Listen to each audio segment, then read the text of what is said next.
Baik, selamat pagi Ibu Christine dan teman-teman. Di sini kami dari kelompok 12, kami akan mempresentasikan hasil diskusi kami mengenai mekanisme aksi dan juga farmakokinetik dari lidokain. Sebelumnya, kami akan memperkenalkan anggota kelompok kami. Yang pertama, ada saya sendiri, Gloria Tiara Arya, NIM 18128. Yang kedua ada Kak Ruben, NIM 16129. Yang ketiga ada Angelica, NIM 18129. Dan yang keempat ada Katarina, NIM 18161. Poin-poin pembahasan yang akan dibahas pada presentasi ini, yang pertama ada pendahuluan, yang kedua ada mekanisme aksi, yang ketiga ada farmakokinetik dari lidokain.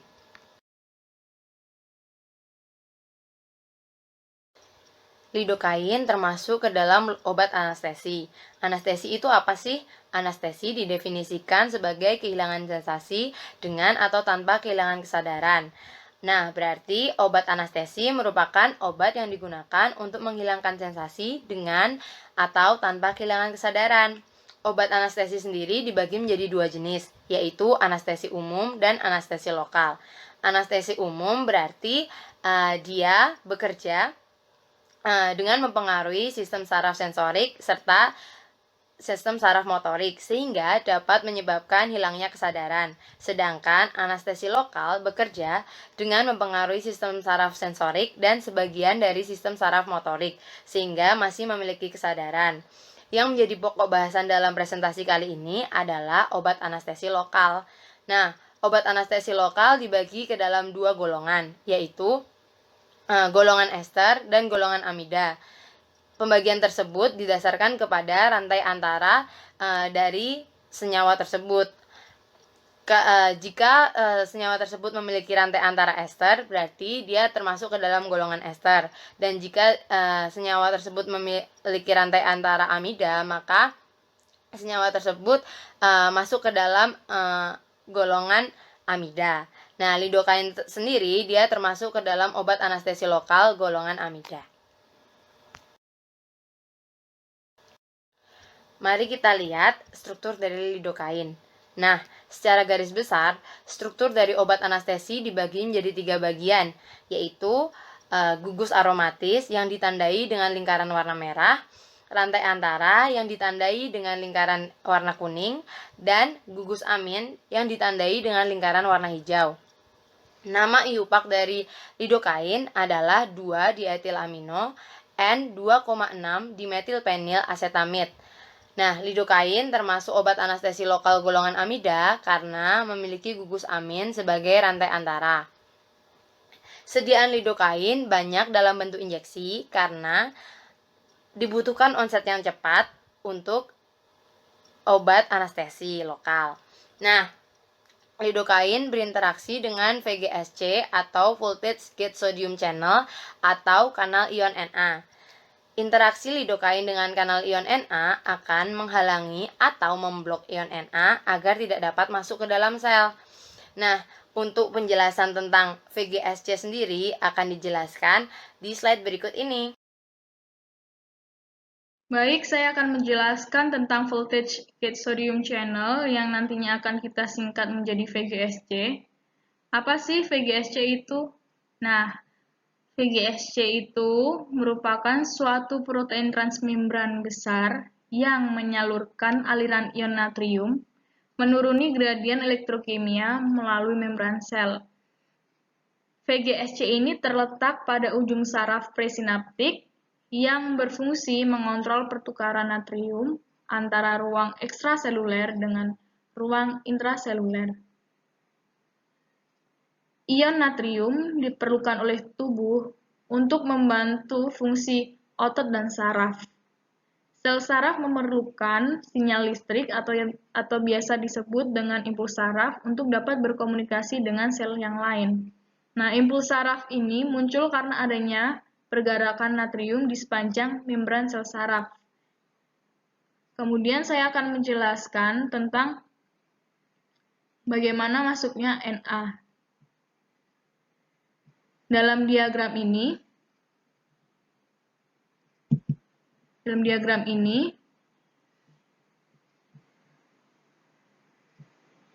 ada activation gate dan ada yang namanya inactivation gate. Keadaan di luar sel itu bermuatan positif, sedangkan di dalam sel itu bermuatan negatif. Adanya perbedaan muatan ini, activation gate akan otomatis terbuka, sehingga ion Na ini dapat masuk berdifusi ke dalam sel. Di sini terjadi yang namanya depolarisasi.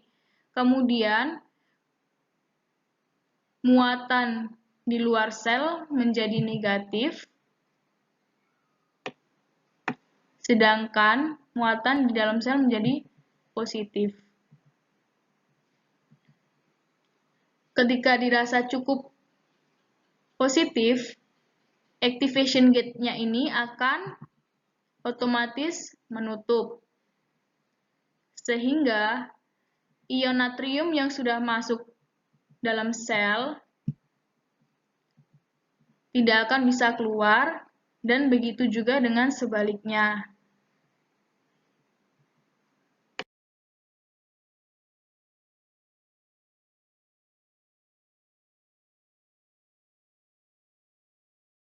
Berikutnya ada mekanisme aksi. Yang pertama kami akan membahas tentang mekanisme dari nyeri itu sendiri, bagaimana nyeri itu bisa terjadi. Lalu yang kedua kami akan membahas tentang mekanisme aksi dari lidokain.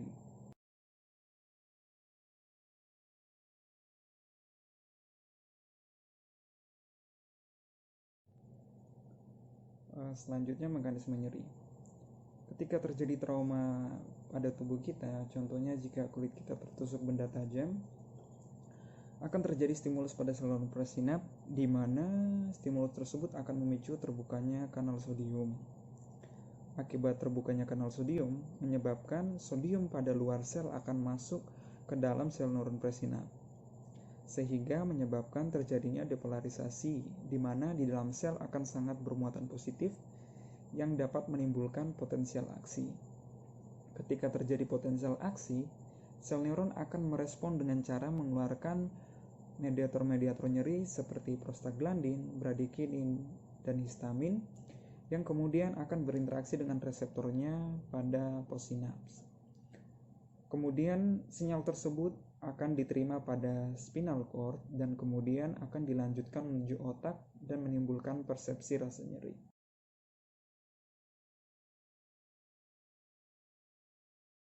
Baik, saya akan menjelaskan mengenai mekanisme aksi lidokain. Nah, sebelumnya mari kita lihat terlebih dahulu struktur lidokain di pojok kanan atas. Nah, dari struktur tersebut, kita dapat mengetahui bahwa lidokain ini bersifat basa dan sukar larut dalam air. Dari slide sebelumnya telah dijelaskan bahwa lidokain ini tersedia dalam bentuk sediaan injeksi. Nah, salah satu syarat bentuk sediaan injeksi ini ialah mudah larut dalam air. Kita ketahui sebelumnya bahwa lidokain ini sukar larut dalam air. Maka dari itu, lidokain ini harus diubah menjadi bentuk garamnya dengan penambahan HCl. Nah, kemudian sediaan ini diinjeksikan ke dalam tubuh dalam bentuk terion. Nah, ketika masuk dalam tubuh itu, bentuk terion ini akan melepaskan H-nya sehingga menjadi bentuk tidak terion sesuai dengan hukum Henderson-Hasselbalch. Bentuk tidak terion ini tadi akan menembus membran lipid bilayer. Nah, di dalam aksoplam ini suasananya yaitu asam karena adanya trauma atau kerusakan jaringan, sehingga yang tadinya berbentuk tidak terion menjadi terion. Nah, bentuk terion ini dia akan berinteraksi dengan reseptor kanal ion, sehingga ion natrium tidak dapat masuk atau berdifusi melalui saluran kanal ion ini. Akibatnya, tidak akan terjadi depolarisasi dan tidak akan terjadi pelepasan sinyal mediator nyeri seperti itu. Interaksi yang mungkin terjadi antara lidokain dengan kanal ion Na. Kita bisa lihat pada gambar, di situ merupakan interaksi yang terjadi. Yang pertama adalah interaksi ionik, di mana gugus amin lidokain dengan residu asam aminoglutamat. Lalu interaksi ionik yang kedua antara gugus karbonil lidokain dengan residu asam aminolisin. Lalu yang ketiga ada interaksi van der Waals, di mana gugus cincin aromatis dari lidokain berikatan dengan residu asam amino fenilalanin.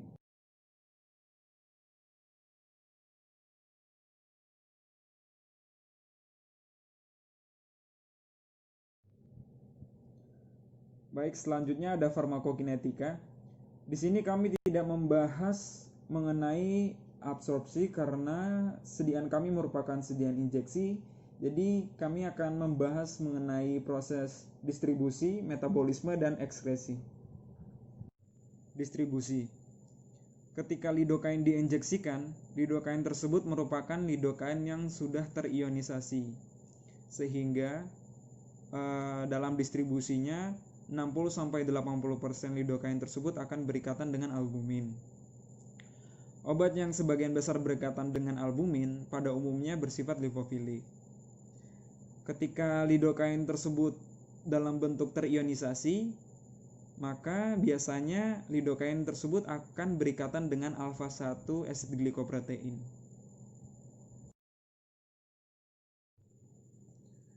Ketika lidokain berikatan dengan protein, maka terdapat interaksi antara lidokain dengan protein. Pada bagian aromatis dari lidokain akan berinteraksi secara kation pi dengan arginin. Lalu bagian karbonil dari lidokain akan berinteraksi secara hidrogen dengan lisin. Lalu bagian amina tersier dari lidokain akan berinteraksi secara ionik dengan karboksilat dari aspartat. Baik, di sini saya akan menjelaskan tentang metabolisme dan ekskresi dari lidokain. Lidokain di metabolisme terutama dihati oleh sitokrom P450 yang melibatkan enzim CYP1A2 dan CYP3A4. Pada metabolisme, lidokain mengalami fase 1, yaitu lidokain mengalami endeakilasi atau kehilangan gugus alkil menjadi monoetil glisin eksilidit atau MEGX dengan bantuan enzim CYP1A2 dan CYP3A4. Yang selanjutnya akan dideakilasi lagi menjadi glisin eksilidit dengan bantuan enzim CYP3A4. Selain itu, monoetil glisin eksilidit ini akan mengalami hidrolisis menjadi 2,6 eksilidin ditambah N-etil glisin, dan monoetil glisin eksilidit ini juga mengalami aromatik hidroksilasi atau penambahan gugus OH pada benzen menjadi 3 hidroksil monoetil glisin eksilidit. Selain lidokain mengalami endeakilasi, lidokain juga dapat mengalami aromatik hidroksilasi menjadi 3 hidroksil lidokain, kemudian akan dideakilasi menjadi 3 hidroksil monoetil glisin eksilidit. Waktu paru eliminasi lidokain HCl setelah pemberian melalui injeksi biasanya berkisar antara 1,5 sampai 2 jam. Dilihat dari laju cepatnya lidokain HCl di metabolisme. Lidokain utamanya diekskresikan melalui urin. Sekitar 90% dari lidokain HCl yang diberikan diekskresikan dalam bentuk berbagai metabolit, diantaranya glisin eksilidit, 3 hidroksil monoetil glisin eksilidit, 3 hidroksil lidokain, 2,6 silidin ditambah N-etilglisin, serta kurang dari 10% diekskresikan tidak berubah atau dalam bentuk lidokain itu sendiri. Metabolit utama yang diekskresikan melalui urin yaitu 2,6 silidin dan N-etilglisin. Kemudian, ini merupakan lampiran dari daftar pustaka yang kelompok kami gunakan dalam presentasi kali ini. Sekian presentasi kali ini, terima kasih.